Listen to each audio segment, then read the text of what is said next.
egresados, hijos y emociones. Arrancamos, profundizamos en la primera palabra, que es esta. Emociones, reaccionar en caliente. ¿De qué estamos hablando? De esto. A ver, dale.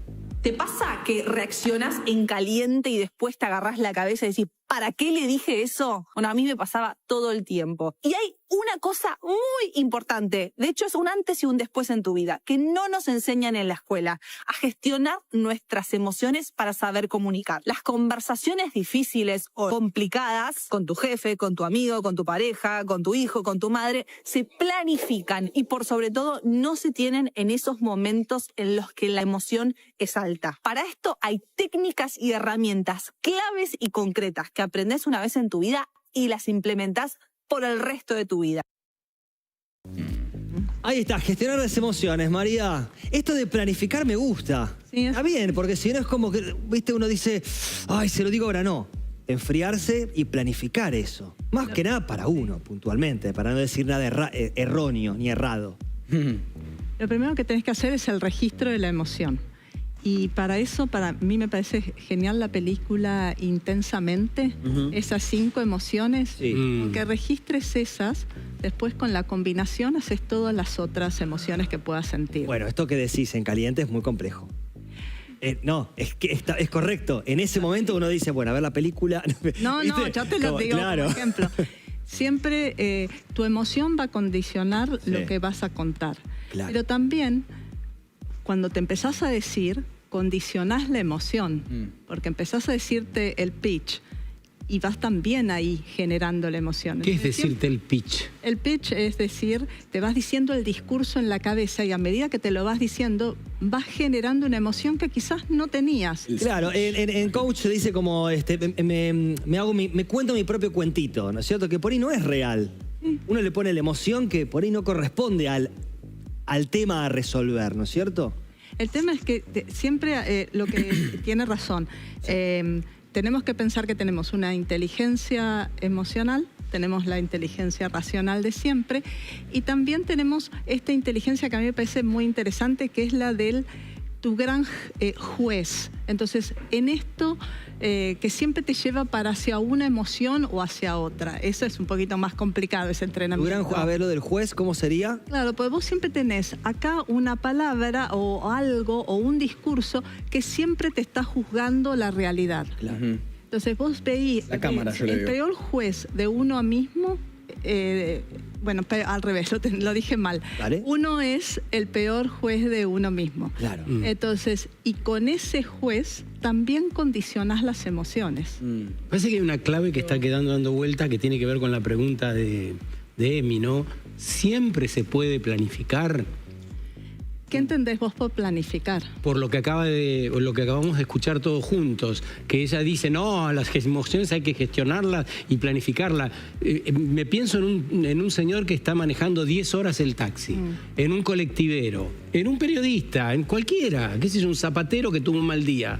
Se le aparece un loco con una cosa estrambótica. ¿Qué planificás ahí? No, yo no sé si es planificar la palabra o es entrenarte. Entonces vos vas como lo dice tan segura, en el momento que la cosa pase, entonces vos sí lo podés gestionar. Pensalo como un partido de tenis, o sea, vos practicás muchas veces hasta que después te dan un golpe que te desubica y vos tenés más herramientas o estás más presto y pronto a poder devolver el golpe. Es lo mismo con las emociones. No es que vos las podés planificar algunas cosas. Si esta semana tuviste una pésima semana, entonces quizás esta no sea la semana para hablar sobre tu aumento de sueldo o por qué no te gusta el equipo que te designaron. Entonces ahí sí es planificar. Claro. Esperar el momento correcto. Viste que a veces pasa que, hablo por mí puntualmente, pues yo voy a decir una tercera persona o un amigo, pero que hay momentos que yo he sido muy reaccionario en momentos, ¿no es cierto? No importa, sea por pareja, sea por laburo, reaccionario del momento. Y aprendí, con muchos choques, a respirar, es una forma de decir, o aislarme de ese momento, o no enfrentar a tal persona, y planificar, decir, bueno, a ver, ¿cuándo? Me voy a tomar un café y le comento esto que quizás yo antes lo hacía en un momento en caliente. Y el resultado era negativo. después era positivo, pero porque podía exponer algo coherentemente, ¿no es cierto? Uno acomoda las ideas. Sí, yo creo que No sé si se les pasó. Sí, sí, totalmente, totalmente. Lo que pasa es que creo que son cosas que uno aprende con la edad después de haberse chocado Claro, en una discusión varias veces y en diferentes contextos vas aprendiendo. Pero dijiste la palabra respirar y es respirar realmente. Sí, sí, lo dijo. Porque es cada literal. respiración está acompañada siempre y dada por una emoción. Sí. Cuando estás relajado y dormido, respirás de una manera. Cuando estás en el agua nadando, respirás de otra. Claro. Quiero decir, o sea, cada situación y contexto viene acompañado de una respiración. Y es cierto que con la respiración también puedes conseguir emociones. Y entre ellas, una es relajar la situación. Claro. Respirar tranquilamente y tratar de volver a tu centro. Yo creo también que a los chicos se les enseña poco lo que es la distancia mental y distancia física en los momentos de conflicto. Por ejemplo, si yo veo que se está dando una discusión, yo por lo menos a mis hijas siempre les digo, trata de verte desde arriba, como si te estuvieran viendo en una cámara Gran Hermano. En lugar de concentrarte en el foco de la discusión, mirando a los ojos con rabia a la persona, trata de mirarte desde fuera, como si estuvieras en un viaje astral o lo que sea. Y míralo desde fuera, porque eso te distancia mentalmente de lo que está pasando. Y te da esos 5 o 7 segundos como para reaccionar desde otra manera. Y luego hay otra que es la distancia física. Cuando las conversaciones se convierten en discusiones inútiles, que vienen muy impregnadas de rabia y de frustración, pero con grito, lo mejor que puedes hacer es irte a otra habitación. Huir de ahí y decir, yo esto ahora no lo puedo tolerar. Irte. Claro. Y decirlo verbalmente, no estoy preparada para esta discusión. Y andate. Claro, está bueno eso. Como expresar, che, pará, ahora no puedo, estoy caliente. No, hablemos mañana, en una hora. Te lo llevo a una situación más extrema. En una situación de violencia en una pareja, supongamos que la mujer le pega una bofetada al tipo y el tipo inminentemente a lo mejor tiene la reacción de devolverla. Sí. Pongamos esa situación, que puede pasar perfectamente, Claro. porque ha pasado millones de veces. Sí. Lo que te proponen que es exactamente que te vayas de la habitación. Si alguien te abofetea, evidentemente esa persona perdió el control de cualquier tipo de discusión o debate. Entonces, tu única manera de defenderte de esa situación, no de la persona, ya te golpeó, es irte. Claro. ¿Entendés? Sí. Sobre todo cuando hablamos de diferentes fuerzas y de diferentes corporalidades. La mejor manera que puedes, resolver la situación en ese momento es huir.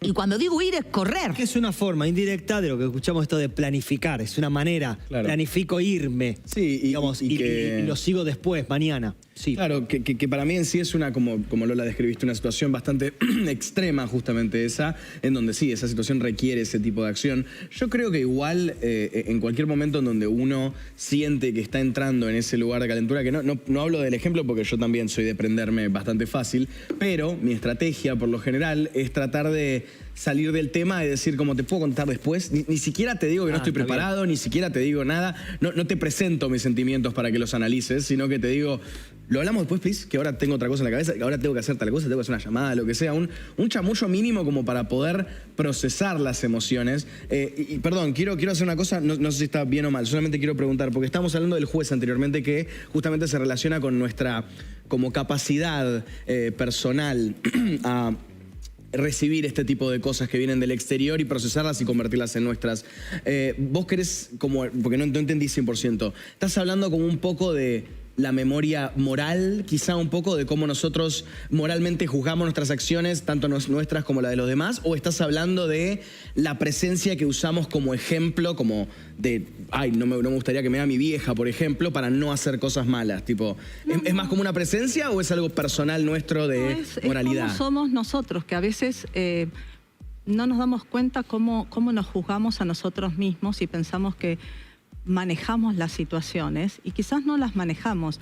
Las emociones hay que aprender cómo funcionan, cómo las sentís en la piel, cómo sos vos cuando te enojás, porque tenés una ruleta rusa todos los días haces una cuadra y sentiste montones de diferentes emociones. O sea, estamos hablando de los casos de violencia, son un extremo, pero estamos hablando de las emociones todos los días. Pues, ¿cómo hago para poder vivir mejor y con todas estas emociones que tengo para que pasen las cosas que yo quiero que pasen? Entonces, cuando hablamos de planificar, también una cosa que ayudas a las personas a entrenarse es que tengan el resultado presente. Porque cuando tenés el resultado presente, aunque estés muy enojado y no te olvidas del resultado, vas recalculando el volumen que le vas a dar o no a tu emoción. Eso es muy interesante. En términos generales, ¿qué estímulos? No sé si te contesté tu pregunta. No, sí. Es de interno, claro, a tu pregunta. Diferenciamos entre nuestra capacidad para detectar la moralidad de la situación y lo convertimos más en nuestra propia como autocrítica ante las acciones que tomamos y los demás. Sí, está bien. Yo siempre tuve esta idea de la cámara, como que uno se imagina, no sé si te pasa, Emi, que haces algo, estás solo en tu casa, estás con tus gatos y haces algo y quizá te juzgás ese algo, sea algo, un mal hábito, algo malo, algo bueno, lo que sea. Y en mi opinión, ese momento siempre en el que uno le agarra ese tic moral, un poco yo le digo a la cámara, porque pensás como, uy, no me está viendo nadie, pero me está viendo la audiencia. Ahora, no sé está viendo mi audiencia de la cabeza. Sí, ¿viste? ahora, no sé si les pasa que a veces nos invade, está bien dicho, invade la ira. Y la ira es terrible, tanto para bien como para mal, ¿no es cierto? Como se enciende ese fósforo. La ira es Porque es muy el difícil enojo manejarla. a la N, vamos a decir. Sí. Y es cuanto más, el enojo es expulsivo, la tristeza te tira para adentro. O sea, cada emoción tiene una dinámica. Entonces, la más difícil de regular con los prójimos y cuando lo usamos contra nosotros mismos, una es la angustia, la tristeza y el enojo. Que te sacan de eje totalmente. Sí, tampoco está... esto es una opinión muy personal. Tampoco está mal, me parece. O es pregunta, ¿está mal? Para mí no, pero esto de salirse un poco de eje, ser reaccionario, no está mal también. Aunque uno después respire, planee y acomode. Porque si no también hay emociones que quedan adentro, ¿no es cierto? Se encapsulan. Es que hay que practicarlo, o sea, no te queda otra. A ver, perdón. Es que te tenés que entrenar. Claro. Porque si vos siempre te enojaste y te das cuenta que vas perdiendo terreno o que tus resultados no están siendo lo que vos esperás, entonces, ¿cómo lo vas midiendo? Claro. Es un entrenamiento y ¿solo lo podés hacer? No. En general, como todos los entrenamientos, necesitas de alguien que te guíe y te ayude, porque si no, no tenés parámetro. Claro. Ahí funciona el juez que te dice, no, está fenómeno que te enojes, o no pasó nada. Entonces, es todo eso que hay que regular. Por eso no me parece que sea tan fácil como lo plantea, pero sí es entrenable, planificable y puede ser. En términos generales, ¿qué estímulos propician el desequilibrio de las emociones? Qué buena pregunta. Cualquiera y depende de la persona y cómo le pegue en ese momento. No hay una regla. No, pero debe haber una tendencia, alguna cosa. No es lo mismo vivir en una ciudad donde te pasan los colectivos a medio metro que en la mitad del campo. Yo no me voy a pelear con una vaca, no me va a sacar. Al contrario, me da paz a la mayoría de las personas. Pero pensá, yo veo esto. Hay gente que está en la vereda con el cochecito y espera que cambie la luz y ya bajó el cochecito a la calle. Es muy loco. Esta persona que no está registrando que no es parte del cochecito. El eminente peligro, el contexto ciudad nos hace prestar atención a algunas cosas y a otras no. El contexto campo, lo mismo. Entonces, lo mismo pasa con las emociones. A mí no me asusta que pase el colectivo, pero si estás en el medio de campo, que te pasan otras no cosas... Es cuestión de miedo, es cuestión de estímulo que te desequilibra. Me parece que ahí no aparece el miedo, aparece el ruido, las bocinas, el tipo que te miró mal, el que no te contesta. A eso me refiero yo, a los estímulos ambientales. Pero el campo tendrá otras cosas también, ¿no? Digo, pregunto. Un toro mugiendo, qué sé yo. No, las hormigas, los bichos, el sol, capaz, algunas cosas. Pero es al contrario. No es lo mismo, igual tenés razón. Claro. A ver, el ruido y el ambiente de la ciudad es mucho más estresante, con lo cual si vos estás en un nivel de estrés tremendo, estresado, tenés el cortisol por las nubes, estás más propicio a que la ira se dispare que si estás en un lugar donde no estás sufriendo el estrés. Claro. O sea, digamos, estás ya, partiendo de la base estás mal, ¿no? O sea, estás más cerca de pegarle un grito a alguien que si estás relajado.